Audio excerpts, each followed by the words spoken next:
السلام علیکم ورحمۃ اللہ وبرکاتہ۔ تو آئیے ہم شروع کرتے ہیں سورۃ الحاقہ۔ نحمده ونصلی علی رسولہ الکریم، اما بعد فاعوذ باللہ من الشیطان الرجیم، بسم اللہ الرحمن الرحیم، رب اشرح لی صدری ویسر لی امری واحلل عقدۃ من لسانی یفقہوا قولی۔ سورۃ الحاقہ مکہ میں نازل ہوئی تھی۔ اس کی 52 آیات ہیں، 52 اور 2 رکوع ہیں اس میں۔ اس کا نام الحاقہ ہی ہے۔ بعض سورتوں کے ایک سے زیادہ نام بھی ہوتے ہیں، مگر اس کا نام الحاقہ ہے۔ الحاقہ کا لفظ جو ہے یہ حق سے نکلا ہے۔ کسی چیز کو حق کرنا یعنی اس کو ثابت کرنا، اس کو سچا ثابت کرنا، اور اس سے مراد وہ وقت ہے جس میں سچا حقیقی بدلہ سامنے آ جائے گا۔ ہر انسان کو اس کا کیا دھرا سب پتا چل جائے گا۔ جیسے یوم الدین آتا ہے نا سورۃ الفاتحہ میں، تو دین کا مطلب ہی بدلہ ہوتا ہے، یعنی وہ بدلے کا دن ہے جب انسانوں کو ان کی کوششوں کا بدلہ ملے گا۔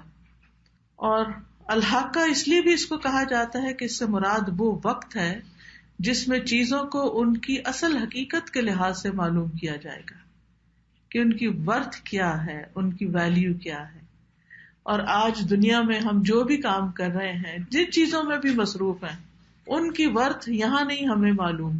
ہم غلط فہمی کا شکار ہو سکتے ہیں۔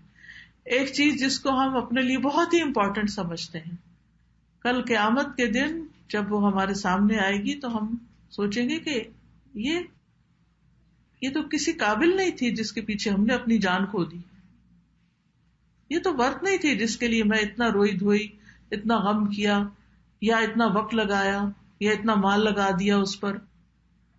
اب دیکھیے خاص طور پر جیسے ہمارے بچے ہیں، تو ہم اپنی ہر اچھی چیز اپنے بچوں کے لیے جمع کرتے رہتے ہیں، تو ہم اپنے بچوں کے لیے سب کچھ خرچ کرتے رہتے ہیں، اور یعنی یہ چاہتے ہیں کہ ہر خوشی بس ان کے قدموں میں لا کے رکھ دیں۔ لیکن کیا واقعی اپنا سب کچھ صرف بچوں کو دینے سے ہمیں بھی خوشیاں مل سکتی ہیں؟ یا ہماری ذات کا بھی ہم پر حق ہے، ہمارے رب کا بھی ہم پر حق ہے، اور انسانوں کا بھی ہم پر حق ہے؟ بعض اوقات ہم اپنے رشتہ داروں کے حق مار کر سب کچھ اپنے بچوں کے لیے کر دیتے ہیں۔ یا اسی طرح اور بھی کچھ چیزیں ہو سکتی ہیں۔ کچھ لوگوں کو اپنا گھر بڑا پیارا ہوتا ہے، اور وہ اپنی ساری کی ساری انرجی، اپنی ساری ایفرٹس، اپنا سارا ٹیلنٹ، اپنا سب کچھ اس کے اوپر لگا دیتے۔ وہ بعض اوقات گھر نہیں میوزیم لگنے لگتا ہے، اتنی دنیا بھر کی ڈیکوریشن کی چیزیں اور اتنے ڈیزائنز اور اتنا مال اس پر خرچ کر دیتے ہیں، اور اس جگہ مال خرچ کرنے کی وجہ سے اپنے عزیزوں، پیاروں، دوستوں، رشتہ داروں، خیر اور نیکی کے کاموں میں خرچ کرنے کے لیے ہمارے پاس کچھ بچتا ہی نہیں ہے، کیونکہ ہم نے سارا کچھ اسی میں لگا دیا۔ اسی طرح بعض اوقات ہم کوئی ڈگری کرنے لگ جاتے ہیں جس کی آخرت کے لحاظ سے کوئی ویلیو نہیں ہوتی، اور دنیا میں اس سے کوئی کام نہیں لیتے، لیکن ہم صرف اس لیے کہ سب لوگ پڑھ رہے ہیں، سب لوگ یونیورسٹی جا رہے ہیں تو ہم نے بھی ضرور جانا ہے، یا ابھی جو میں نے کیا ہے اس سے تو میری کوئی اتنی ویلیو نہیں ہے، میرے نام کے ساتھ یہ اور یہ ٹائٹل لگنا چاہیے۔ تو یہ ساری چیزیں جن کو ہم اس دنیا میں بہت بڑا دیکھتے ہیں، کل قیامت کے دن ان کی حقیقت کچھ اور ہی ہو جائے گی۔ تو الحاقہ حق دکھانے والا دن ہے وہ۔ اس سے مراد قیامت کا دن ہے جو انسان کو اصل سچائی دکھا دے گا، اصل حق دکھا دے گا کہ کون سی چیز کس قابل ہے۔ پھر اسی طرح اللہ سبحانہ وتعالیٰ فرماتے ہیں الحاقہ ملحاقہ وما ادراک ملحاقہ، حق کر دینے والی، کیا ہے وہ حق کر دینے والی، اور تو کیا جانے کہ کیا ہے وہ حق کر دینے والی، سچ کر دینے والی۔ یعنی وہ دن جس میں چیزوں کے حقائق معلوم ہوں گے، وہ دن جس کے بارے میں مومن پہ حق ہے کہ وہ اس دن سے ڈرے، وہ دن جو انسان کو اس کی اپنی اور اس کے اعمال کی حقیقت دکھا دے گا۔ تو وہ اس قابل ہے کہ اس کے بارے میں سوچا جائے. آج جو میں نے اس صورت کا انتخاب کیا ہے اسی مقصد سے کیا ہے کہ ہم اس حق کو پہچانیں، اس حق کو جانیں اور اس کے مطابق اپنی زندگی بسر کریں. تو فرمایا الحق کا ملحق کا، کیا ہے الحق کا؟ اللہ تعالیٰ پوچھ رہے ہیں کیا پتا ہے کیا ہے وہ؟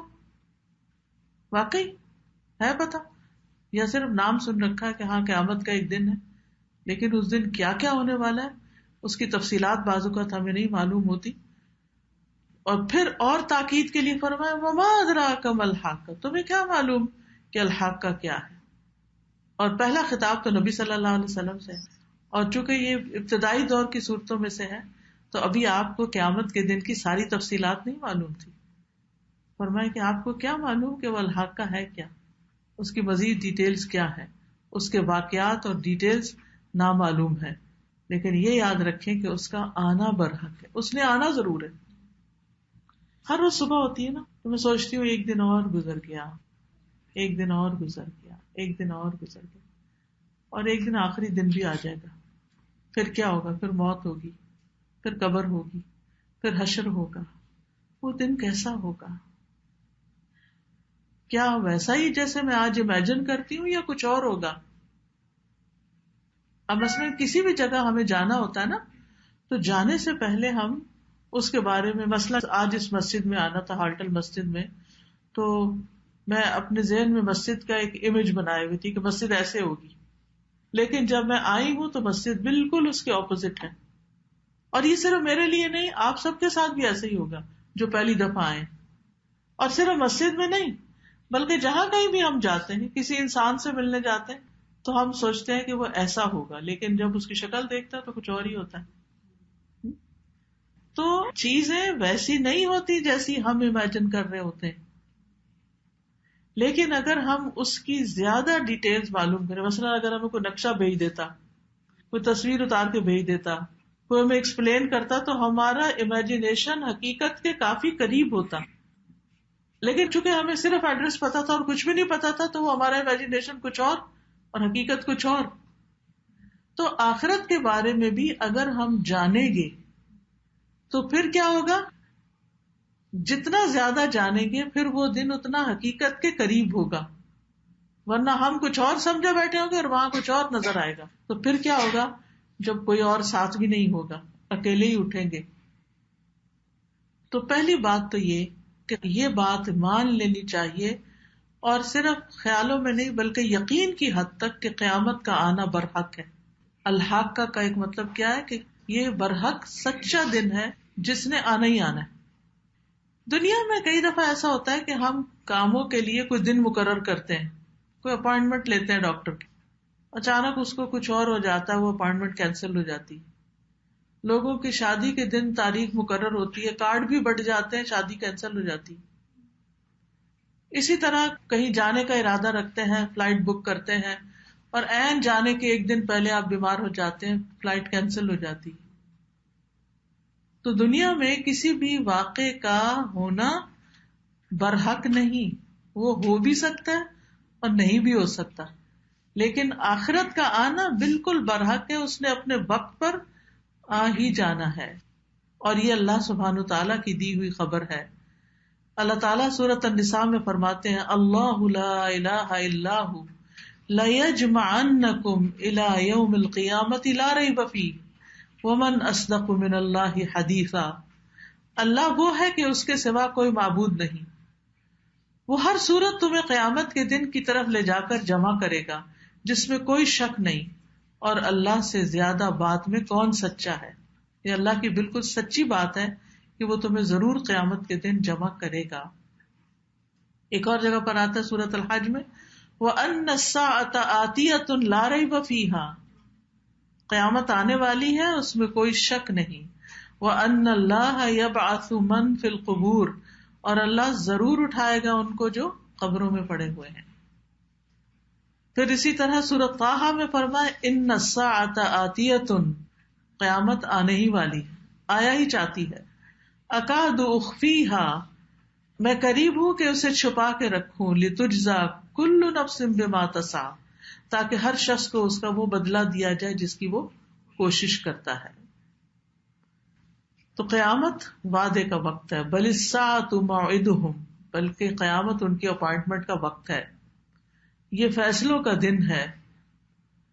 تو ایمان والوں کو قیامت کے آنے کا یقین ہونا چاہیے. لیکن اکثریت جو ہے وہ قیامت کے آنے کا انکار کرتی ہے. اس وقت بھی اگر آپ صرف اس شہر کے لوگوں کو دیکھیں تو آپ سوچ سکتے ہیں کہ کتنے % لوگ ہیں جو واقعی اس کو مانتے ہیں اور کتنے ہیں جو مانتے ہی نہیں. آپ کی ورک پلیس پر، آپ کے اسکول یونیورسٹی میں ایسے بہت سے لوگ آپ کو ملیں گے کہ اگر آپ ان سے day of judgment, final day, hereafter کے بارے میں پوچھیں تو وہ یا تو بالکل ہی بے خبر ہوں گے یا پھر انہوں نے کچھ سن رکھا ہوگا لیکن اس کے انکاری ہوں گے. تو اکثر لوگ جو ایمان نہیں رکھتے. قرآن مجید میں اللہ تعالیٰ سورۃ غافر میں فرماتے ہیں ان الساعۃ لآتیۃ لا ریب فیہا ولکن اکثر الناس لا یؤمنون. بے شک قیامت ضرور آنے والی ہے، اس میں کوئی شک نہیں، لیکن اکثر لوگ نہیں مانتے. تو اب آپ سوچئے کہ ایک چیز کو مانتے ہی نہیں اور وہ ہو گئی تو پھر بنے گا کیا؟ وہ کتنا بڑا شوق ہوگا، اور اس کے بعد کوئی واپسی کا راستہ بھی نہیں ہے. لیکن یاد رکھیے کہ جو اس کو نہیں مانتا اس کا انجام کیا ہوگا. بل کذبوا بالساعۃ واعتدنا لمن کذب بالساعۃ سعیرا، بلکہ انہوں نے قیامت کو جھٹلا دیا ہے اور ہم نے اس کے لیے جو قیامت کو جھٹلائے ایک بھڑکتی ہوئی آگ تیار کر رکھی ہے. دوسری بات یہ یاد رکھیے الحاقہ کے سلسلے میں کہ قیامت کے دن جو فیصلے ہوں گے وہ حق کے ساتھ ہوں گے. کسی پر زیادتی نہیں کی جائے گی، کسی پر ظلم نہیں کیا جائے گا. وہاں انسان کا جسم بھی گواہی دے گا کہ انسان نے کیا کیا کام لیے اس جسم سے. جو کچھ ہاتھوں سے ہم کام لیتے ہیں، جو زبان سے، جو کان سے، جو آنکھ سے، جو ناک سے، جو پاؤں سے، جو باقی حصوں سے. پھر اعمال کو تولا جائے گا اور وہ حق کے ساتھ تولا جائے گا. والوزن یومئذ الحق، پھر حق کے ساتھ بدلہ بھی دیا جائے گا. یومئذ یوفیہم اللہ دینہم الحق، اس دن اللہ انہیں بالکل صحیح بدلہ دے گا، کسی پر کوئی زیادتی نہیں کی جائے گی. تو میں اور آپ جو کما کے لے جائیں گے وہی کام آئے گا. پھر اللہ سبحانہ و تعالیٰ تاریخ کے کچھ واقعات کا ذکر کرتے ہیں، مختصراً ان کی طرف اشارہ کرتے ہیں کہ جن لوگوں نے اس دن کو نہیں مانا، قیامت کا انکار کیا اور پیغمبروں کا انکار کیا، پھر ان کے ساتھ کیا ہوا. فرمایا کذبت ثمود وعاد بالقارعہ، سمود اور عاد جو ہیں انہوں نے قارعہ کو جھٹلا دیا. قارعہ ہے کھڑکھڑا دینے والی، یعنی قیامت. سمود کون تھے بھلا؟ کس کی قوم تھی؟ صالح علیہ السلام کی. گڈ.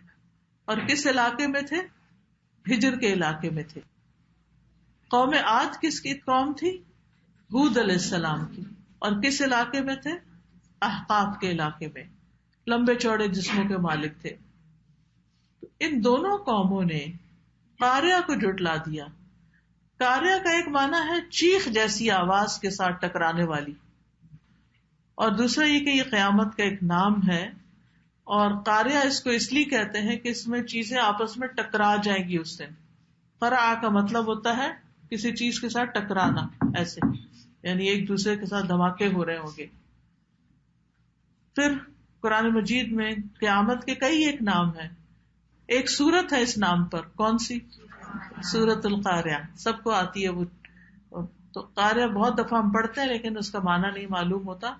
قرع الباب کا مطلب ہوتا ہے دروازہ ناک کیا، تو وہ کھٹکھٹائے گی. القارعۃ ما القارعہ وما ادراک ما القارعہ، کیا معلوم تمہیں کہ وہ قارعہ کیا ہے. تو وہ قیامت کا دن ہے. اب جب لوگوں نے قیامت کو جھٹلایا تو انہوں نے دنیا میں بھی اللہ کا عذاب دیکھا.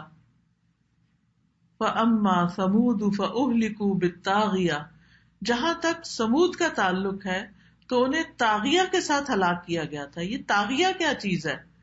طاغیہ کا ایک معنی ہے چیخ. اتنی زور کی چیخ تھی کہ ان کے کان پھٹ گئے اور وہ مر گئے. بعض آوازیں دل دہلا دینے والی ہوتی ہیں نا, ہارٹ اٹیک ہو جاتا ہے لوگ.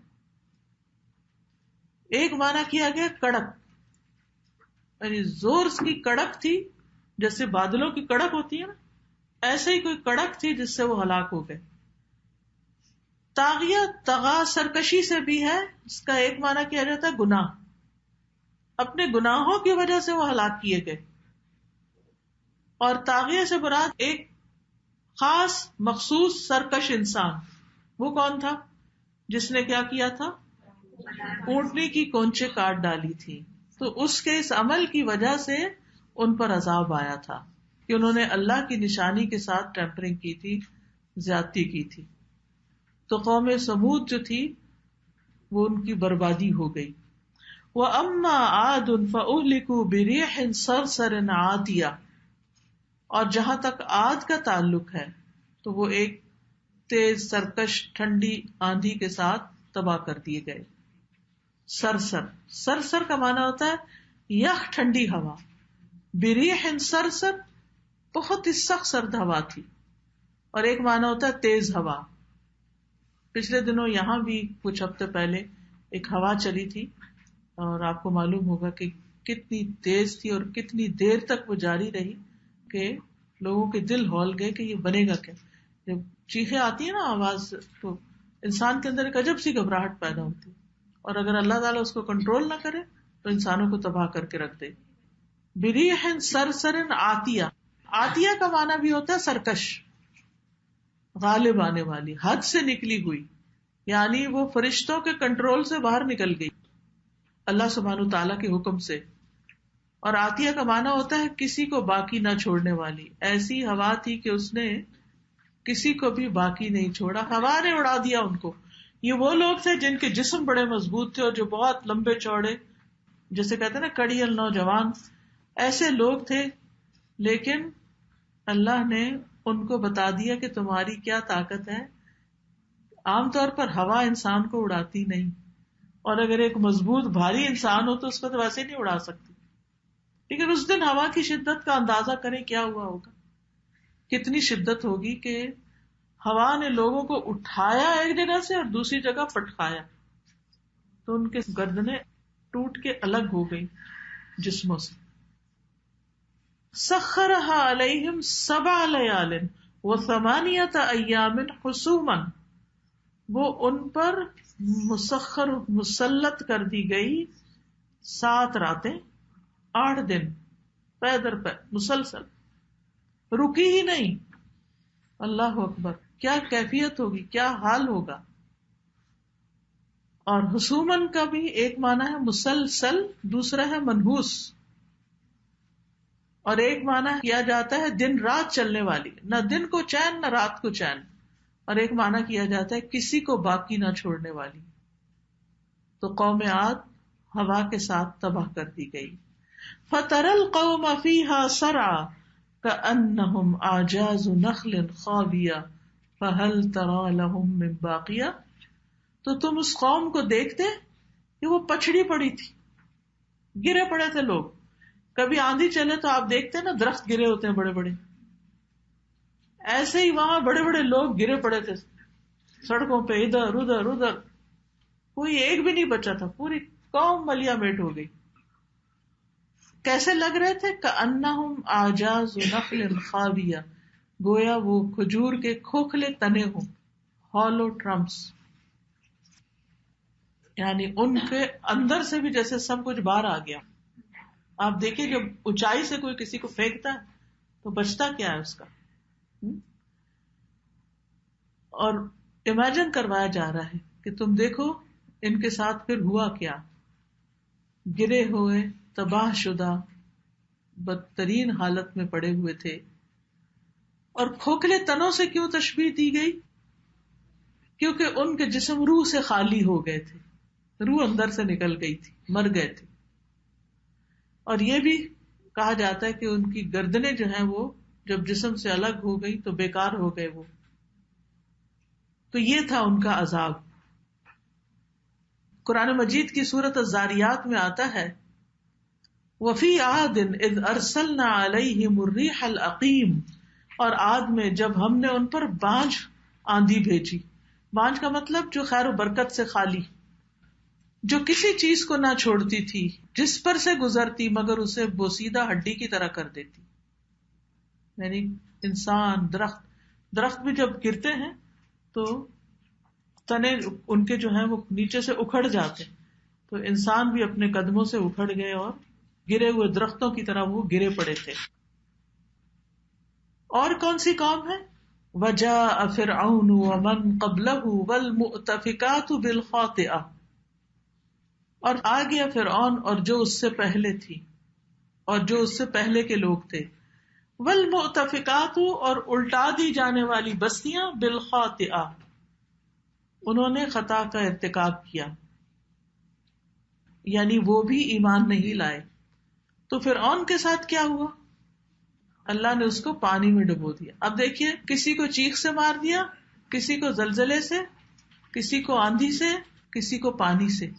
یہ ساری چیزیں ہمارے لیے ضروری ہیں، لیکن جب انسان اللہ کا نافرمان ہوتا ہے تو یہ چیزیں انسان کی دشمن بن جاتی ہیں. یہ سب کچھ ہمیں جو فائدہ دے رہا ہے نا، یہ زمین ٹھہری ہوئی ہے، یہ بادل آتے ہیں، بارشیں برساتے ہیں، یہ زمین چیزیں اگاتی، ہم کھاتے پیتے رہتے ہیں، یہ سب کچھ اللہ کے حکم سے ہمارے لیے مسخر کیا گیا ہے. ورنہ اگر ان چیزوں کو اختیار دے دیا جائے کہ تم اللہ کے نافرمانوں کے آگے جھک جاؤ تو کبھی نہ جھکے، کیونکہ وہ سب اللہ کے آگے جھکے ہوئے ہیں، وہ اللہ کے وفادار ہیں. تو یہاں پر فرمایا کہ وہ جاء فرعون، آ گیا فرعون، ومن قبلہ اور جو اس سے پہلے تھے، یعنی پہلے کی قومیں جن کے بارے میں آتا ہے قرآن مجید میں، وعاد وثمود واصحاب الرس وقرون بین ذلک کثیرا، اور عاد اور سمود اور کنویں والوں کو اور اس کے درمیان بہت سے زمانے کے لوگوں کو بھی ہم نے ہلاک کیا. یعنی قرآن مجید سے یہ بھی پتہ چلتا ہے کہ کتنی بستیاں ایسی ہیں لا یعلمہم الا اللہ، ان کو اللہ کے سوا کوئی جانتا ہی نہیں، تاریخ میں ان کا نام ہی نہیں رہا، ذکر ہی نہیں رہا، وہ نافرمان زمین میں ہی دب کے رہ گئے. کسی کو نہیں پتا وہ کون تھے، اور اللہ کو کوئی پرواہ نہیں کہ کوئی ان کو نہ جانے. اور فرعون کے ساتھ ذکر کیا تو ظاہر ہے ان کی بھی کوئی حشمت اور بڑائی ہوگی دنیا کے اعتبار سے. والمؤتفقات، مؤتفقات کا مطلب ہے جن کو الٹا دیا گیا. اشارہ ہے کس قوم کی طرف؟ قوم لوط کی طرف. جبریل علیہ السلام نے اپنے ایک پر کے کونے سے ان کو نیچے سے اکھاڑا، اوپر لے گئے اور وہاں سے نیچے پٹخا، ساری قوم تباہ ہوگی. اوپر سے پتھروں کی بارش بھی پڑی، نیچے سے زمین پھٹی اور پانی نکلا اور ڈوب بھی گئے. ایک نہیں کئی عذاب ان پر آئے. بالخاطئہ، یہ سب کون تھے؟ خطا کار تھے. والمؤتفقات بالخاطئہ، یعنی اپنے خطاؤں کی وجہ سے یہ عذاب کا شکار ہوئے. کیا خطا تھی ان کی؟ فعصوا رسول ربہم، انہوں نے اپنے رب کے رسول کی بات نہیں مانی. اس سے یہ پتہ چلتا ہے کہ رسول کی بات ماننا بہت ضروری ہوتا ہے، کیونکہ وہی اللہ کا کلام لے کر آتا ہے ہمارے پاس، وہی حدیث بیان کرتا ہے. تو بہت سے لوگ کہتے ہیں قرآن میں تو جو لکھا ہے ہم مان جائیں گے، حدیث نہیں مانتے. تو بات یہ ہے کہ قرآن کس نے دیا؟ کون لایا ہمارے پاس؟ جبریل ہمارے پاس نہیں لائے، جبریل محمد صلی اللہ علیہ وسلم کے پاس لائے، اور محمد صلی اللہ علیہ وسلم نے ہم کو دیا ہے. تو حدیث بھی محمد صلی اللہ علیہ وسلم کی بات ہے. جس رب نے قرآن کی حفاظت کا ذمہ لیا، اس نے حدیث بھی محفوظ طریقے سے ہم تک پہنچائی ہے. تو اس لیے آپ صلی اللہ علیہ وسلم کی سنتوں پر عمل کرنا بھی بہت ضروری ہے، اس علم کو حاصل کرنا بھی بہت ضروری ہے. تو ان قوموں کا اصل جرم کیا تھا کہ انہوں نے رسولوں کی بات کو جھٹلا دیا، اس کو سچ نہیں مانا اور ان کی مخالفت کی. تو نتیجہ کیا ہوا؟ فَأَخَذَهُمْ أَخْذَةً رَابِيَةً، تو ان کو ایک شدید پکڑ نے پکڑ لیا. رابیہ ایک ہوتا ہے رابعہ، نام جیسے ہوتا ہے نا، اور ایک ہوتا ہے رابیہ. رابیہ ہوتا ہے بڑھتی چڑھتی، نشو نما پانے والی. اور اس کا ایک معنی یہ بھی ہوتا ہے شدید پکڑ، جو ان پہ غالب آ گئی، ہلاک کر دینے والی. اور ان کے عذاب میں اضافہ کرنے والی. ربا سود کو کہتے ہیں نا جو اصل مال کے اوپر بڑھتا جاتا ہے, اور بہت اونچی پکڑ, یہ بھی مانت کیا جاتا ہے, تکلیف بڑھانے والی پکڑ. انا لما طغى الماء حملناكم في الجاریہ, بے شک جب پانی سرکش ہو گیا, ادھر ہوا سرکش ہوئی تھی, یہاں پانی سرکش ہو گیا, پانی غالب آ گیا, پانی کی کثرت ہو گئی, فرشتوں پہ بھی غالب آ گیا, فرشتوں کے کنٹرول سے باہر نکل گیا. حملناکم فی الجاریہ, تو ہم نے تم کو کشتی میں سوار کر دیا. یہ قوم نوح کا انجام ہے. کیوں؟ لنجعلها لکم تذکرۃ, تاکہ ہم اس کشتی کو تمہارے لیے یاد دہانی, ریممبرنس کا ذریعہ بنائیں. وہ نشانی بنا دی اللہ نے. وَتَعِيَهَا أُذُنٌ وَاعِيَةٌ, اور سمیٹنے والے کان, یاد رکھنے والے کان اس کو یاد رکھیں. ہم جانتے ہیں, اور اب تو یہ بات واضح ہو چکی ہے کہ یہ پانی اتنا زیادہ آیا کہ پہاڑوں کی چوٹیاں ڈوب گئی اس میں. عام طور پر بارش برستی ہے, چند انچز تک پانی آ جاتا ہے, لیکن یہ پانی اتنا زیادہ تھا کہ انسان بھی ڈوب گئے, جانور بھی, درخت بھی, جنگلات بھی, ہر چیز, حتیٰ کہ پہاڑوں کی چوٹیوں تک جا پہنچا. اور کشتی بھی چڑھتے چڑھتے پھر پہاڑ کے اوپر چوٹی پہ جا ٹکی, جودھی پہاڑ میں جو ترکی میں ہے. اور اس زمانے میں اس کشتی کے جو تختے ہیں وہ ڈسکور کر لیے گئے.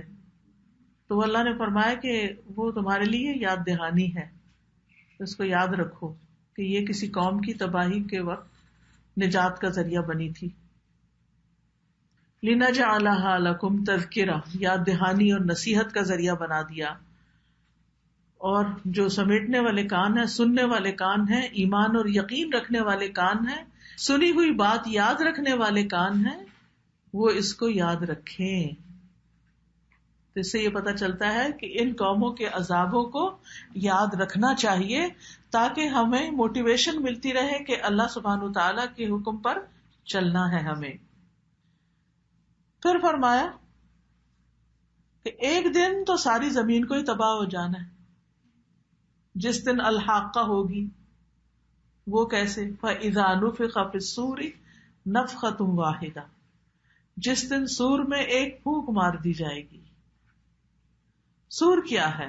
عبداللہ ابن عمر سے مروی ہے, وہ کہتے ہیں کہ ایک دیہاتی نے پوچھا, اے اللہ کے رسول یہ سور کیا ہے؟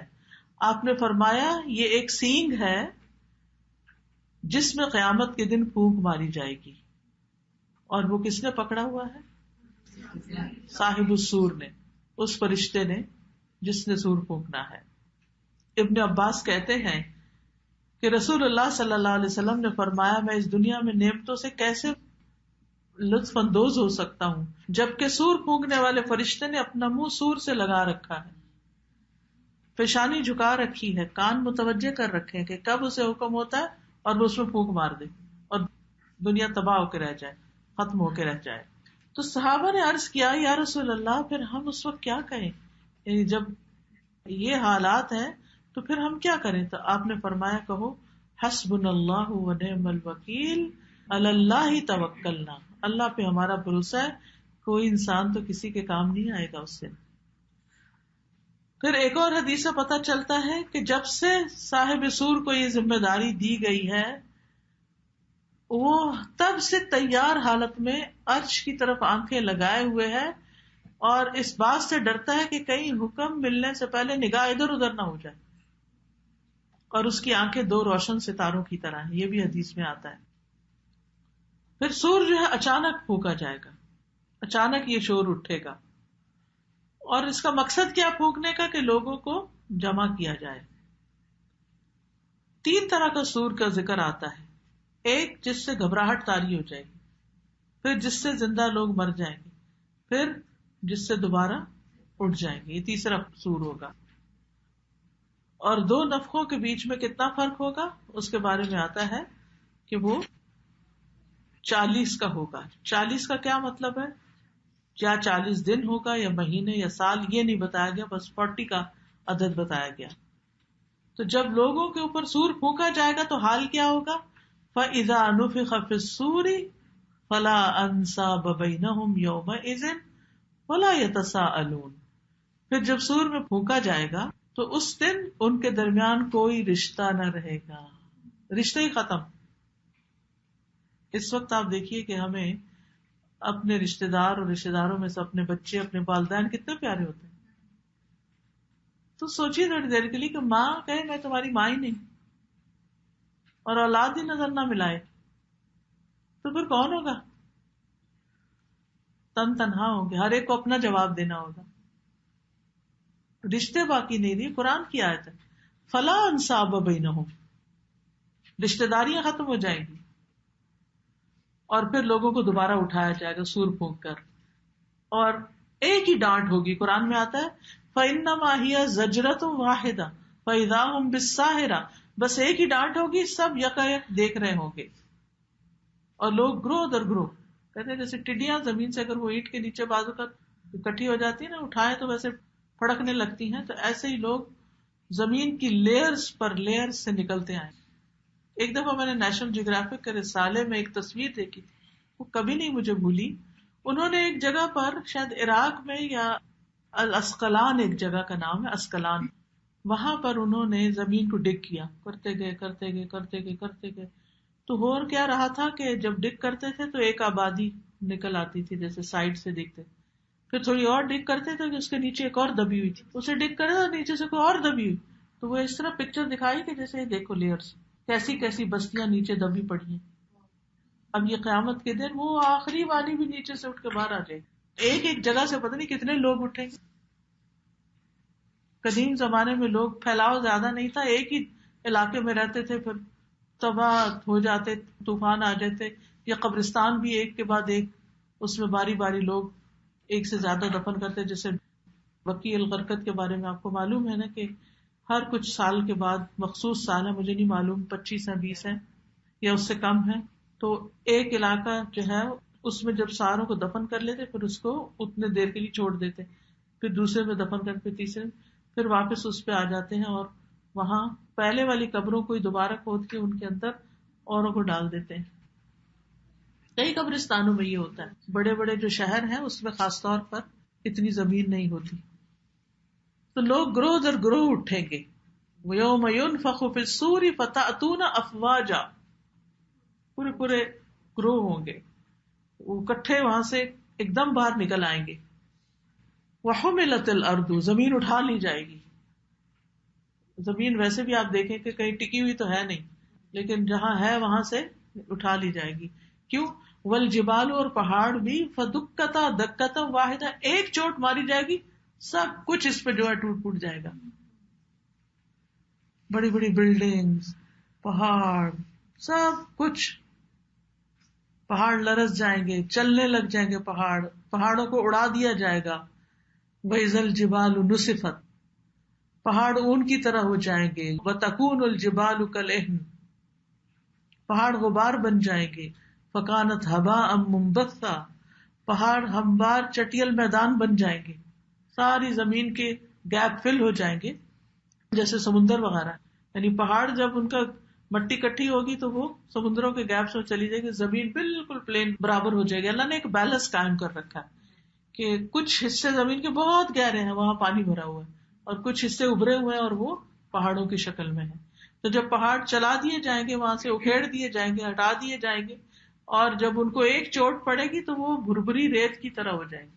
کثیبم مہیلا کا لفظ آتا ہے، اور وہ زمین کو بھر کے بالکل پلین، حدیث میں آتا ہے جیسے گول روٹی ہوتی ہے نا، ایسے زمین ہو جائے گی، اور اس پر صرف لوگوں کے کھڑے ہونے کی جگہ ہوگی، اور وہ چمک رہی ہوگی زمین.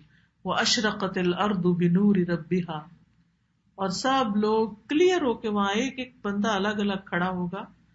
فَيَوْمَئِذٍ وَقَعَتِ الْوَاقِعَةُ، اس دن واقع ہونے والی واقع ہو جائے گی، قیامت آ جائے گی. وَانشَقَّتِ السَّمَاءُ، یہ تو زمین کا حال تھا، پھر آسمان پہ کیا ہوگا؟ آسمان پھٹ پڑے گا. فَهِيَ يَوْمَئِذٍ وَاهِيَةٌ، اس دن وہ ڈھیلا ہو جائے گا، یعنی اس کی چولیں ڈھیلی ہو جائیں گی.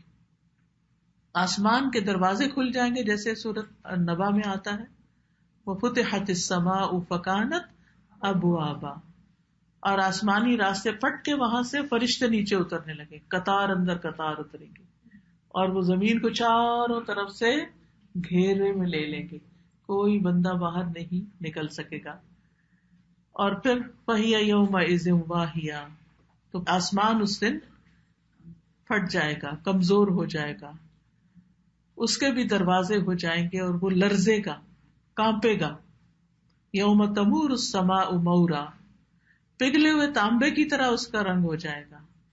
یوم تکون السماء کالمہل، پھٹ کر سرخ چمڑے کی طرح ہو جائے گا. فکانت وردتن کالدہان، آسمان آگ برسائے گا، سورج بالکل قریب آ جائے گا، سخت گرمی ہوگی، ہر شخص اپنے گناہوں کے پسینے میں ڈوبا ہوا ہوگا، کسی کے ٹخنوں تک، کسی کے گھٹنے تک، کسی کے کمر تک، کسی کے ہنسلی تک، اور کسی کے منہ میں پسینے کی لگامیں ہوں گی. والملک علی ارجائها، اور فرشتے اس کے چاروں طرف ہوں گے، یعنی آسمان کے کناروں پر یا دنیا کے کناروں پر اور اس کے کارنرز پر بھی اور دروازوں پر بھی آسمان کے. وَيَحْمِلُ عَرْشَ رَبِّكَ فَوْقَهُمْ يَوْمَئِذٍ ثَمَانِيَةٌ، اور تیرے رب کا عرش اس دن اپنے اوپر 8 اٹھائے ہوئے ہوں. اب اس سے مراد 8 فرشتے بھی لیے گئے ہیں، اور اس سے مراد 8 لائنیں بھی ہیں، فرشتوں کی 8 قطاریں، 8 صفیں. فوقہم، اپنے اوپر اٹھائے ہوئے ہوں گے. کیا اٹھائے ہوئے ہوں گے؟ عرش اٹھائے ہوں گے. یاد رکھیے عرش اللہ کی مخلوقات میں سے سب سے بڑی چیز ہے. وہ اللہ کی عظمت، قدرت، کبریائی، اس کی تخلیق کی بہت بڑی نشانی ہے. ہر چیز سے پہلے عرش کی تخلیق کی گئی تھی، چھوٹی چیزیں بعد میں بنی. قلم بھی بنایا گیا، لیکن بعض کہتے ہیں کہ عرش ہی سب سے پہلے بنا تھا، اور بعض کہتے ہیں کہ تینوں چیزیں یعنی قلم کی تخلیق سے بھی پہلے. بہرحال اللہ سبحانہ تعالی عرش پر ہے. جب اللہ کا خیال ہے تو یہ نہیں کہنا چاہیے اس میں بھی ہے اس میں بھی، یہ اللہ کا مقام نہیں ہے. الرحمن علی العرش استوى، رحمان عرش پر مستوی ہے. یہ نہیں کہ اللہ کو عرش کے اوپر بیٹھنے کی کوئی ضرورت تھی تو اس لیے اللہ نے وہ بنا لیا کہ میں اس پہ بیٹھ، نہیں، ایسا کچھ نہیں. نہ اس کو اس کی ضرورت ہے، نہ ہمیں کیفیت معلوم ہے کہ وہ کس طرح بلند ہوا عرش پر.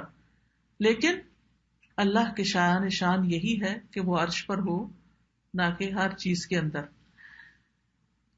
اور وہ مخلوق کی تخلیق سے پہلے ہی عرش پر تھا. آسمان و زمین کی تخلیق سے 50,000 سال پہلے سے وہ عرش پر ہے. وَكَانَ عَرْشُهُ عَلَى الْمَاءِ، قرآن میں آتا ہے کہ اس کا عرش پانی پر تھا. اور عرش پر مستوی ہوتے ہوئے بھی وہ اپنے بندوں پر رحمتیں کرتا ہے. جب اللہ تعالیٰ مخلوق کو پیدا کر چکا تو اس نے اپنی کتاب میں جو عرش پر محفوظ ہے اس میں لکھا کہ بے شک میری رحمت میرے غضب پر حاوی ہے، اور وہاں ہوتے ہوئے ساری مخلوق سے خوب باخبر ہے. تو یاد رکھیے کہ یہ عرش جو ہے، یہ قیامت کے دن اس کو 8 فرشتے یا 8 فرشتوں کی لائنیں اٹھائے ہوئے ہوں گی، کیونکہ یہ مخلوقات میں سب سے بڑی چیز ہے. کتنی بڑی ہے اس کی اصل مقدار اللہ کے سوا کسی کو نہیں پتا. اس کا وزن بھی ساری مخلوقات سے زیادہ ہے. زمین اور آسمان کے مقابلے میں عرش کی وسعت کیا ہے؟ جیسے کرسی کے مقابلے میں 7 آسمان اس طرح ہیں جیسے بیابان میں ایک چھلا، اور عرش کے سامنے کرسی ایسے ہے جیسے بیابان میں ایک چھلا ہو. تو یہ یاد رکھیے کہ عرش ہر مخلوق سے اونچی جگہ ہے. رفیع الدرجات ذو العرش، بلند درجوں والا عرش کا مالک ہے. ساری مخلوقات کی چھت ہے وہ. 7 آسمانوں کے اوپر پانی ہے، پانی کے اوپر عرش ہے. 7ویں آسمان اور عرش کے درمیان 70,000 حجاب ہیں.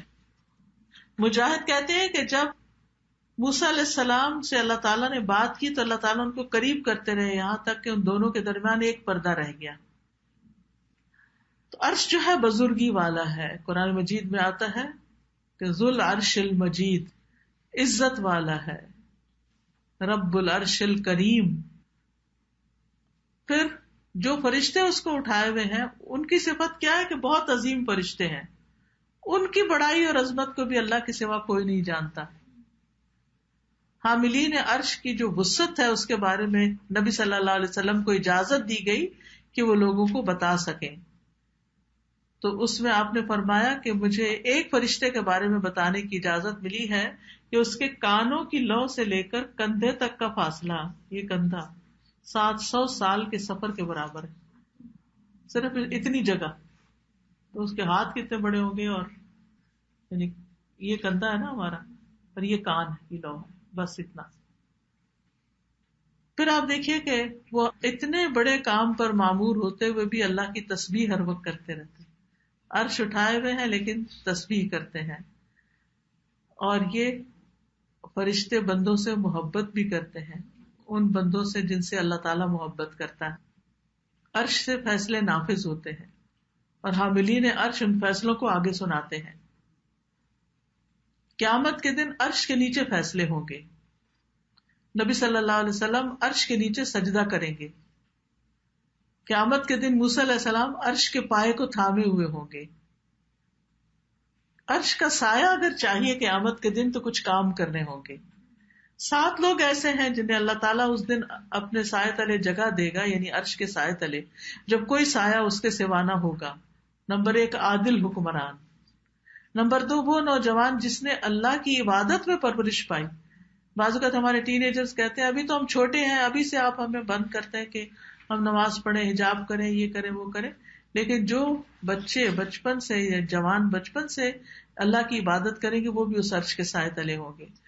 وہ آدمی جس کا دل مسجد میں لگا رہتا ہے، وہ آدمی جس نے اللہ کو تنہائی میں یاد کیا اور اس کی آنکھوں سے آنسو بہہ پڑے، وہ شخص جسے کسی بلند مرتبہ خوبصورت عورت نے اپنی طرف بلایا اور اس نے جواب دیا میں اللہ سے ڈرتا ہوں، اور وہ شخص جس نے اتنا چھپا کے صدقہ کیا کہ دائیں ہاتھ نے جو دیا بائیں کو بھی نہیں پتا چلا کہ اس نے کتنا صدقہ کیا. عام طور پر ہمیں یہ ہوتا ہے کہ جو بھی ہم صدقہ کریں کسی کو پتا چل جائے، کسی کو ہم بتا دیں، لیکن چھپا کے دینا زیادہ فائدہ مند ہے. اگرچہ دکھا کے بھی دوسروں کو شے آتی ہے، مگر چھپا ہوا صدقہ اللہ کے غضب کو ٹھنڈا کرتا ہے. یومئذ تعرضون لا تخفی منکم خافیہ، یہ ہے وہ دن جس دن تم پیش کیے جاؤ گے، تم سے کوئی چیز چھپی نہیں رہے گی، کوئی چھپنے والی چیز چھپی نہیں رہے گی. کوئی انسان کہیں نہیں چھپ سکے گا کسی کے پیچھے، انسان اپنے جسم کا کوئی حصہ نہیں چھپا سکے گا، انسان کا کوئی عمل چھپا ہوا نہیں ہوگا، اور انسان ننگے پاؤں ننگے بدن ہوں گے. ہر انسان کو لایا جائے گا. وَيَوْمَ نُسَيِّرُ الْجِبَالَ وَتَرَى الْأَرْضَ بَارِزَةً وَحَشَرْنَاهُمْ فَلَمْ نُغَادِرْ مِنْهُمْ أَحَدًا، ہم ان میں سے کسی ایک کو بھی نہیں چھوڑیں گے، ہر ایک کو اکیلے اکیلے سامنے لایا جائے گا. سبحان اللہ. آپ سوچئے کیا کیفیت ہوگی اس وقت جب ہر شخص تنہائی میں اللہ سے ملے گا. امیجن کریں اس وقت کو. ہم دنیا میں اپنے سے بڑے انسان کے سامنے گھبرا جاتے، اور وہ تو اللہ ہے. لیسا کمثلہ شیء. پھر متقین کو الگ کر لیا جائے گا، مجرموں کو الگ کر لیا جائے گا. وہاں دوستیاں ختم ہو جائیں گی، رشتے ختم ہو جائیں گے، ہر کوئی اپنے اپنے کیمپ میں ہوگا، جن سے محبت کرتا ہوگا، جن کی طرح اچھے کام کرتا ہوگا. جو صالح لوگوں سے محبت کرتے ہیں اور صالح بننے کی کوشش کرتے ہیں وہ ان کے ساتھ ہوں گے. جو جرم کرتے ہیں، کرائمز کرتے ہیں، گناہ کرتے ہیں، وہ اپنے جیسے ان کے ساتھ ہوں گے.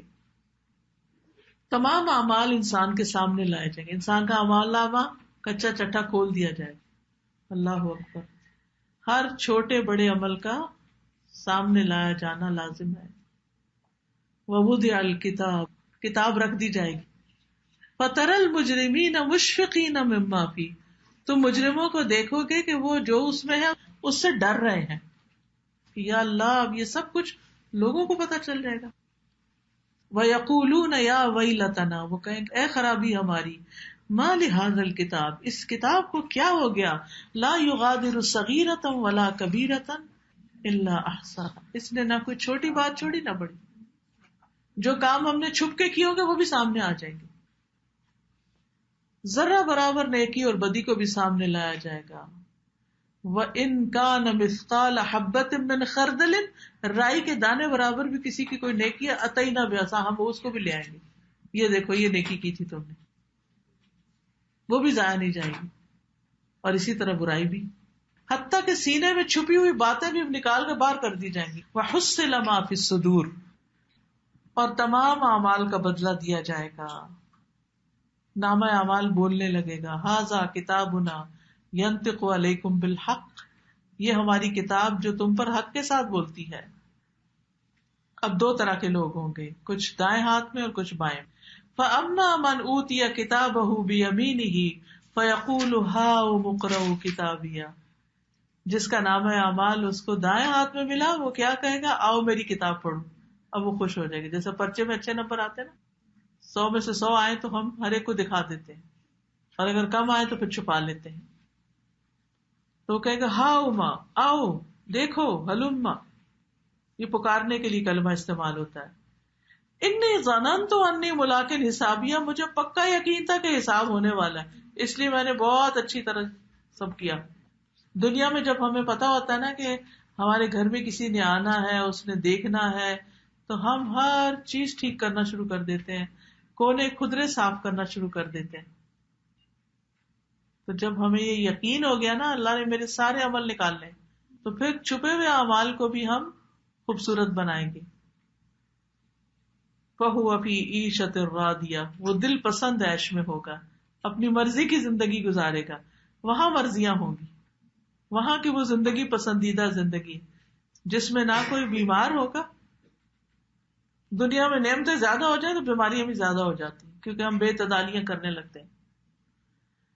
نعمتیں زیادہ ہوں گی، کبھی تکلیف نہیں دیکھیں گے، جوان رہیں گے، کبھی بوڑھے نہیں ہوں گے.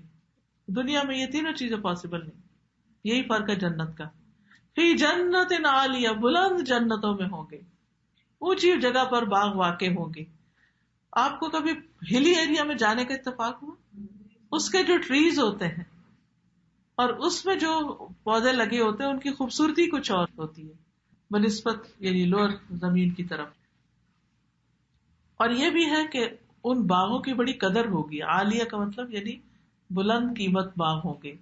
قطوفها دانیہ، جس کے پھل جھکے ہوئے ہوں گے، ہاتھوں کے قریب ہوں گے، بس پکڑ پکڑ کے ڈائریکٹ کھا لو.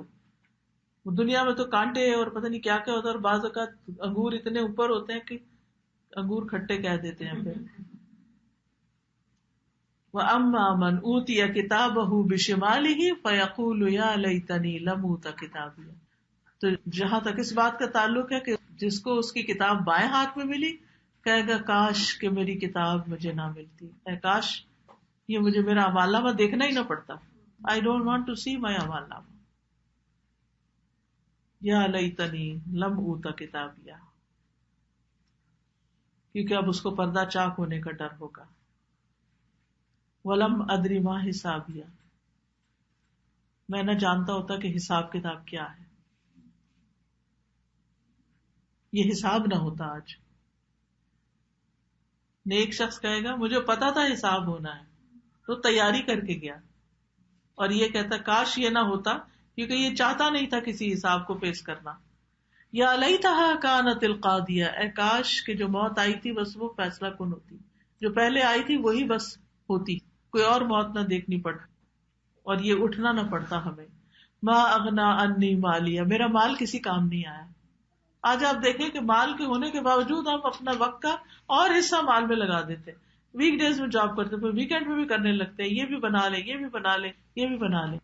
ٹھیک ہے ضروریات اپنی جگہ ہے، لیکن ہم صرف ضرورت کے لیے کام نہیں کرتے، ہم لگژری کے لیے کام کرتے ہیں، ہم سٹینڈرڈز کے لیے کام کرتے ہیں کہ ہم دوسروں کے مقابلے پہ آ جائیں. تو کسی کے پاس کتنا بھی مال ہوگا وہاں نہیں کام آئے گا. دنیا میں فائدہ ہو سکتا وہاں نہیں. اور ویسے بھی آپ دیکھیں مال کی کثرت جو ہوتی ہے نا وہ عموماً انسانوں کو آخرت سے غافل کر دیتی ہے، رکاوٹ بن جاتی ہے نا، کیونکہ اس کے تقاضے بہت ہوتے ہیں. اور یہاں کینیڈا میں تو پیپر ورک بھی بہت ہوتا ہے ٹیکسیشن کے لیے. تو قیامت کے دن پوری دنیا میں فدیے میں دے تو وہ اس کو زمین پر سونا بھی دے تو وہ اپنے آپ کو بچا نہیں سکے گا. ہلاک انی سلطانیہ، میری سلطنت ہی تباہ ہو گئی. میری سلطانیہ کا ایک معنی دلیل بھی ہے، میری دلیلیں آج یہاں کام ہی نہیں آ رہی. آج کیا ہوتا ہے, ہم جب کوئی کام نہیں کرنا چاہتے تو ہم اپنے آپ کو کوئی تعویل کر کے سمجھا لیتے ہیں, ہم یہ کہہ دیں گے اللہ تعالیٰ, اپنا کیا دوسروں کے لیے بھی کہنے والے بن جاتے ہیں. تم میری خاطر نماز چھوڑ دو, میں تمہارے جواب دے دوں گی, جیسے کوئی مذاق ہو.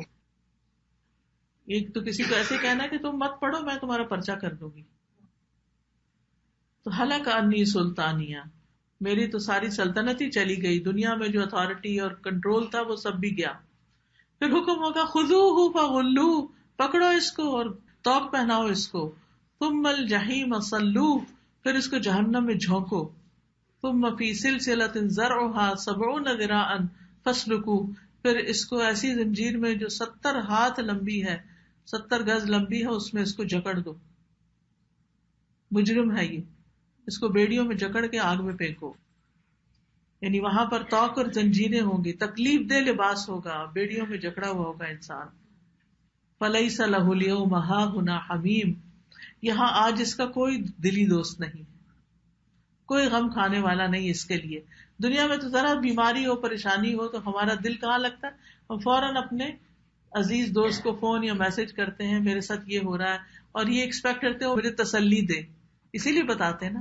پھر وہ آ بھی جاتا ہے کہ اچھا بتاؤ کیا ہوا تمہیں, یا ہم آفر ہی کرتے رہتے ہیں اپنے فرینڈس کو, دیکھو تمہیں کوئی تکلیف ہو تو مجھے بتاتے ہوئے نہیں گھبرانا, مجھے بس بتا دینا, I am there for you. لیکن وہاں تو کوئی یہ جملہ کہنے والا نہیں ہوگا. ولا طعام الا من غسلین, اور نہ کوئی کھانا ہوگا سوائے زخموں کے دھون. زخموں سے جو پیپ نکلے گی وہ ایک جگہ کٹی ہوگی, وہی ان کو کھانے کو دے دی جائے گی. پھر لا یاکلہ الا الخاطئون, جس کو خطا کاروں کے سوا کوئی نہیں کھائے گا.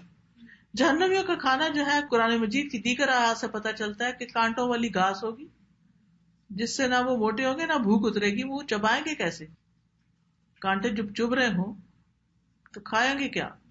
حلق میں پھنسنے والا کھانا ہوگا. سورۃ المزمل میں آتا ہے وطعاما ذا غصۃ, زقوم کے درخت سے مہمانی ہوگی جو انتہائی کڑوا درخت ہے کہ اگر اس کا ایک قطرہ زمین پہ آ جائے تو زمین سبزہ اگانا بند کر دے.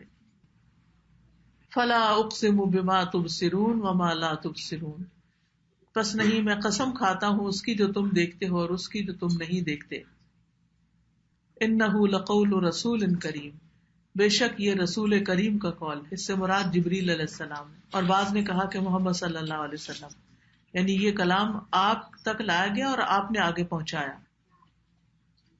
اور اگر آپ کچھ باتیں گھڑ کے ہماری طرف منسوب کرتے تو ہم آپ کا دایاں ہاتھ پکڑ لیتے, اور پھر ثم لقطعنا منہ الوتین, پھر ہم اس سے رگے گردن کاٹ ڈالتے.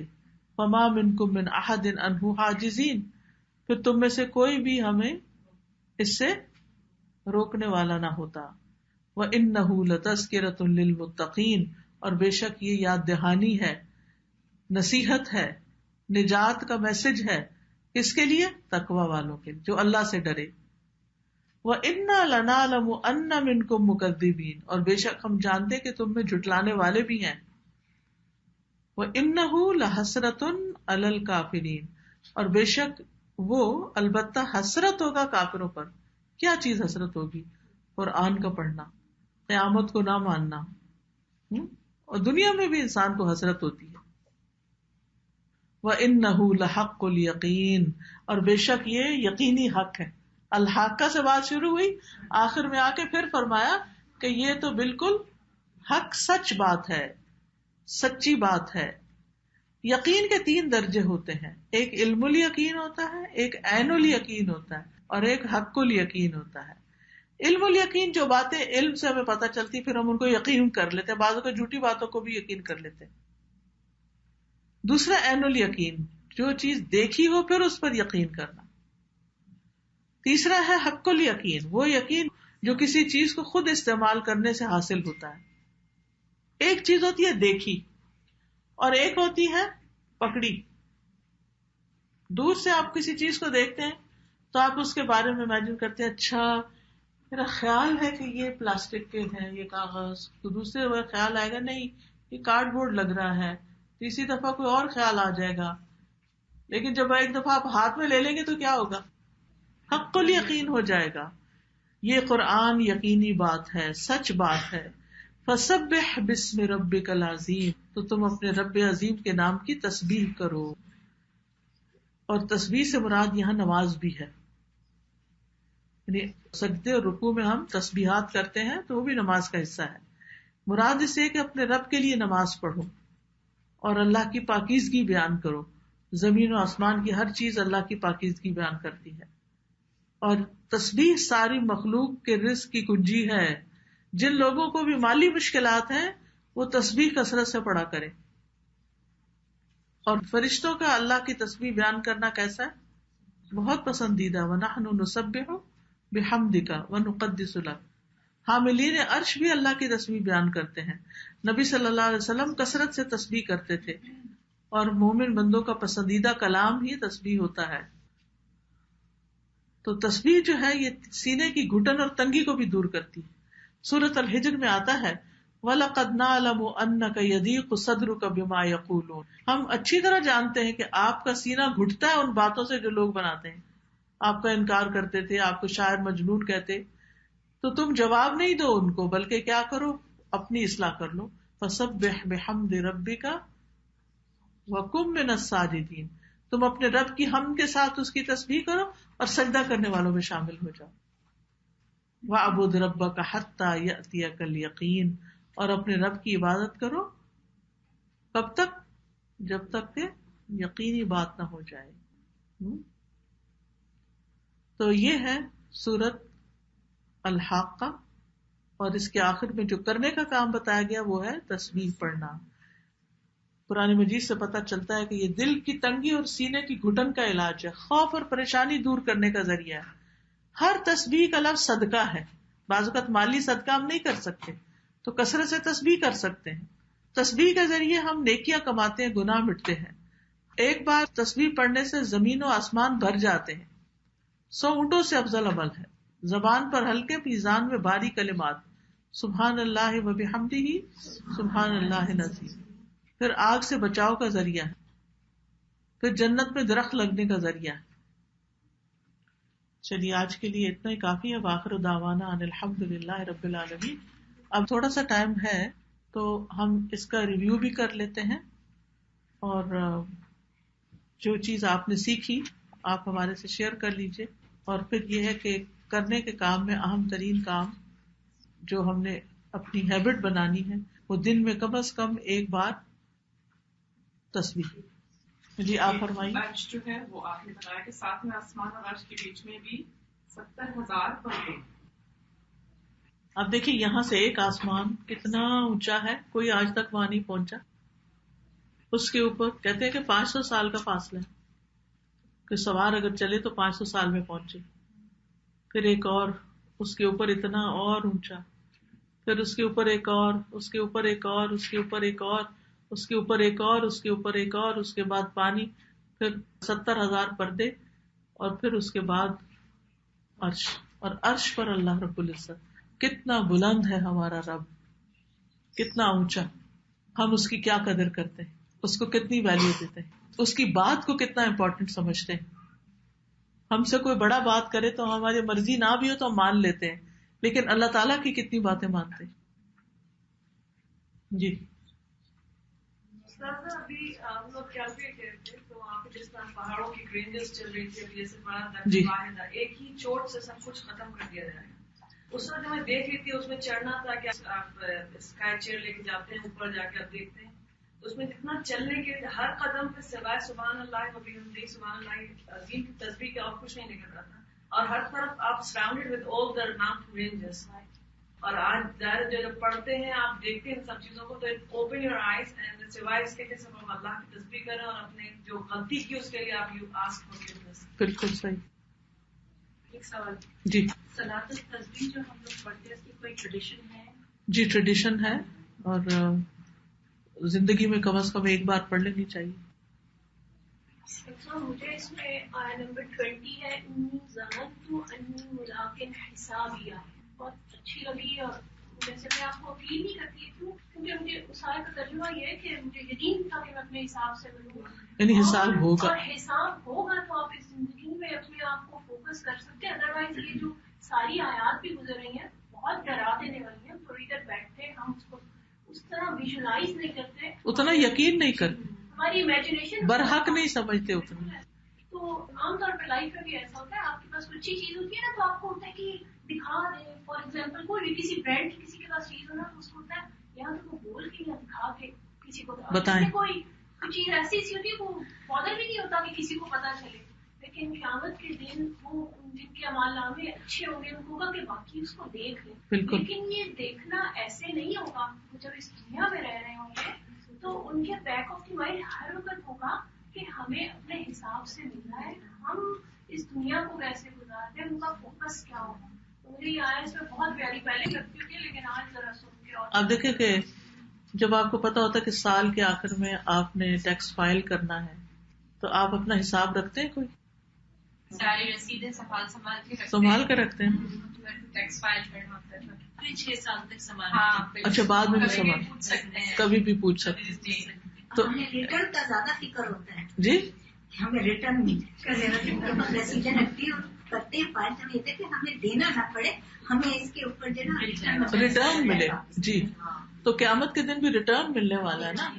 تو جس کو یقین ہے کہ حساب ہوگا اور ریٹرن ملے گا, وہ تو ایک ایک عمل کی باری حفاظت کرے گا, اپنی نمازوں کی حفاظت, اپنے روزوں کی, اپنے اخلاق کی, اپنے منہ سے نکلی ہوئی باتوں کی. زیادہ تر یہ سینس آف اکاؤنٹیبلٹی کہ آپ کو کسی کے سامنے آ کے آنسر دینا ہے, that's the most important thing. And this surah it's revive all your meditation. آپ کو سوچنے کی ضرورت نہیں کہ آپ کوئی چیز سوچتے ہیں کہ قیامت کیسی ہوگی, کہیں جان, جیسے آپ نے بتایا اپنے لیکچر میں کہ جب آپ پہنچتی ہیں کہیں تو آپ کو بتانا ہوتا ہے کہ جی مسجد کا ایسا تھا, یہ تھا. مگر یہ قرآن کا یہ سورہ علاقہ پڑھ کے کہ آپ کو سمجھ آئے کہ قیامت میں کیا کیا چیزیں آپ کے سامنے ہونے کی ہیں. بالکل. So it gives you the very clear picture to improve our amal and try to do accordingly. یعنی ایک ایک چیز کو جیسے سمیٹ کے رکھتے ہیں نا, کہ یہ بھی کل کے لیے, یہ بھی کل کے لیے, کیونکہ قرآن مجید میں آتا ہے وَلْتَنْظُرْ نَفْسٌ مَا قَدَّمَتْ لِغَدٍ. ہر شخص کو دیکھنا چاہیے کہ اس نے کل کے لیے کیا تیار کیا ہے.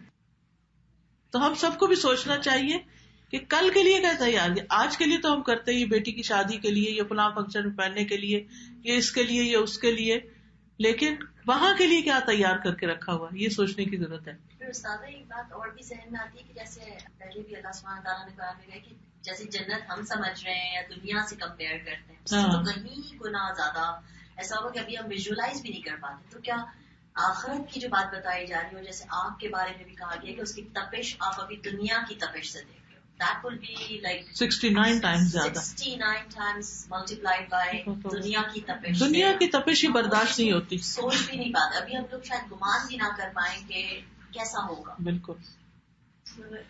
علم الیقین ہوتا ہے, یہ انسان کو بھولتا رہتا ہے, لیکن عین الیقین ہوتا ہے وہ پکا ہو جاتا ہے. تو اسی لیے ضروری ہے کہ یہ علم الیقین بار بار اس کی طرف پلٹ کے آنا چاہیے اور اس کو ریوائز کرنا چاہیے. بالکل. ایک تو یہ کہ السلام علیکم ورحمۃ اللہ وبرکاتہ, جزاکم اللہ خیرا کثیرا, آپ کا بہت ہی اچھے ریمائنڈرز تھے. لیکن یہ جو عین الیقین والی بات ہو رہی ہے, اور جو ڈاکٹر فضل نے شروع میں بولا تھا کہ ہمیں کتنی کو یہ ترجمہ سمجھ میں آیا, تو الحمدللہ یہ ہم سب کے لیے ایک بہت بڑی خوشخبری ہے کہ الہدیٰ کی طرف سے ایک ایسا پروگرام انٹروڈیوس کروایا گیا ہے کہ آپ لوگوں میں سے ہر کوئی گھر بیٹھ کر وہ قرآن پڑھ سکتا ہے.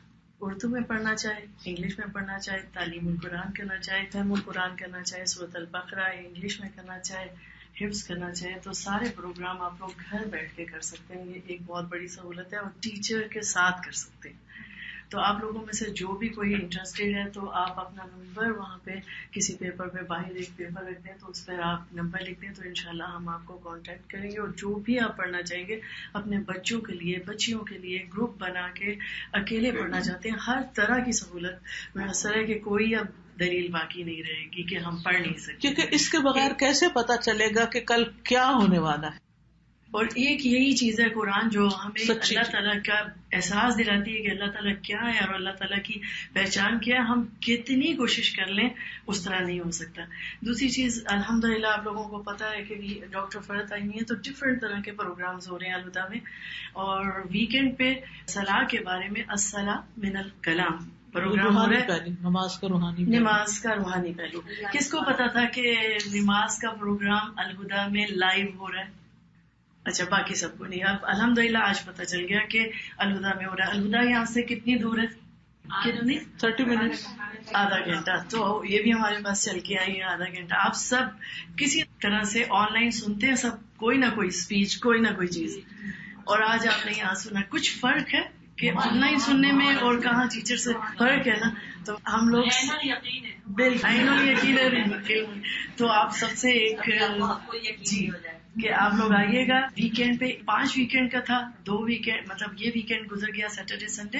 اب 4 ویکینڈ رہ گئے ہیں، سیٹرڈے سنڈے 11 بجے ڈاکٹر فرحت کی کلاس شروع ہوتی ہے. ویسے کلاس گروپ وغیرہ جو ہے وہ 10 بجے شروع ہو جاتے ہیں، مگر ڈاکٹر فرحت کی کلاس جو ہے وہ 11 بجے سے سوائے کچھ بھی ٹائم نہیں ہے. تو سیٹرڈے سنڈے دونوں دن جی. 1 دن بھی آ سکتے ہیں، 2 دن بھی آ سکتے ہیں. اور پھر الہدا 2.5 گھنٹے کیسے نکلتا الہدا لائیو جو ہے کس کس کو پتا ہے؟ الہدا لائیو جو ایپ ہے الحمدللہ. تو باقی جن کو نہیں پتا، الہدا لائیو آپ ڈاؤن لوڈ کر لیں گے. جو نہیں آ سکے وہ اس پہ سن سکتے ہیں. اور پھر اس میں یہ بھی ہے کہ لائیو الہدا لائیو فون پہ ہی آ جائے گا وہ ایپ. اچھا جو نہیں سن سکا کسی بھی وجہ سے، گھر میں بھی نہیں سن سکا، تو اس میں پچھلے 12-15 دن کے لیکچر جو یہ لائیو کروا رہی ہوتی ہیں وہ اس میں رہتے ہیں. تو آپ اگر آج کسی وجہ سے نہیں سن سکے تو آپ اپنا کل کمپلیٹ کر سکتے ہیں. الہدا لائیو سب لکھیے. اچھا اس کے علاوہ ٹیوزڈے وینسڈے کون سے دن؟ Tuesday Wednesday. ٹائم کون سا؟ 12 بجے سے 1:15 بجے تک بخاری کی کلاس ہوتی ہے. سب ریپیٹ کریں کون سے دن؟ ٹیوزڈے وینسڈے 12 بجے سے 1:15 بجے. میں یہ ریپیٹ کیوں کہہ رہی ہوں، کل ہماری اناؤنسمنٹ ہوئی مسجد میں تو میرے پاس کچھ فلائر تھے، میں نے فلائر دیے تو میں نے کہا یہ کل کورس شروع ہو رہا ہے. اور وہ جو اناؤنسمنٹ کرنے والے تھے وہ بےچارے کر کے چلے گئے تو کہتے اچھا کل شروع ہو رہا ہے. تو میں نے اس لیے آپ کو کہا کہ سب ریپیٹ کریں. لائیو ہے یہ سب جو بات کر رہی ہوں، یہ تینوں لائیو سیشن ہے. ویکینڈ پہ ٹیوزڈے وینسڈے تھرسڈے بھی ان کا لائیو سیشن ہوتا ہے. فقہ القلوب یہ ایک بک ہے، وہ پڑھائی جاتی ہے. خود وہ سامنے پڑھائیں گی لائیو سامنے. ایک پہلے ہم نے بتایا جو گھر بیٹھ کے کر سکتے ہیں وہ ریکارڈنگ سے. اب یہ جو 5 کلاسز ہیں ویکینڈ پہ اور ویک ڈیز میں ٹیوزڈے وینسڈے تھرسڈے جو بھی سوٹ کرے، جو بھی آپ کو سوٹ کرے. ایک دن بھی آ سکتے ہیں، قدم پہ اجر ہوتا ہے. بالکل. اور یہ آپ لوگوں کے لیے گفٹ ہے، آپ سب لے کے جائیے گا. باہر بک اسٹال ہے، اس پہ کچھ کارڈ ہیں، آپ اپنے لیے، اپنے ساتھیوں کے لیے، رشتہ داروں کے لیے گفٹ دینے کے لیے لے سکتے ہیں. جزاکم اللہ خیر کثیر. آپ سب کا بھی اور آپ کا.